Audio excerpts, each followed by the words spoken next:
In this video, you'll learn how to make the voiceover sound angry in ElevenLabs. By following these steps, you will create a voice that conveys strong emotions effectively. Start by opening the ElevenLabs website in your preferred web browser. Once the site is fully loaded, locate the login section, which is typically found at the top right corner of the screen. Enter your credentials to access your account.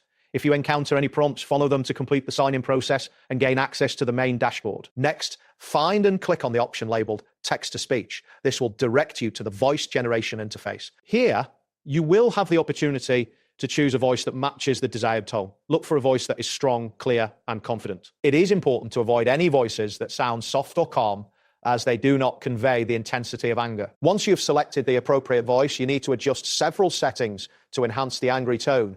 Set the stability to a range between 20 and 35. This lower stability will help express emotion. For similarity, choose a value between 70 and 80, which will ensure that the voice remains recognizable while still conveying anger. Lastly, adjust the style exaggeration to a value between 15 and 30. A higher style exaggeration will increase the intensity of the voice. The text you input plays a crucial role in conveying anger. Write short, impactful sentences that utilize strong words. Incorporate line breaks to enhance the emotional delivery. For example, you might input phrases such as "no, this ends now," or "I warned you, you didn't listen."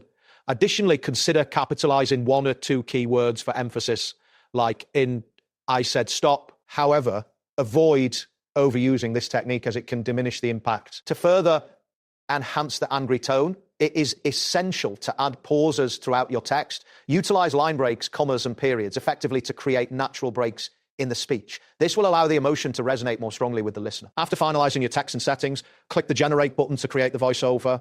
If the output does not sound angry enough, lower the stability further and raise the style exaggeration. Conversely, if the voice sounds too intense or chaotic, you can lower the style exaggeration to achieve a more balanced result. That wraps up today's guide. Thanks for watching, and catch you in the next tutorial.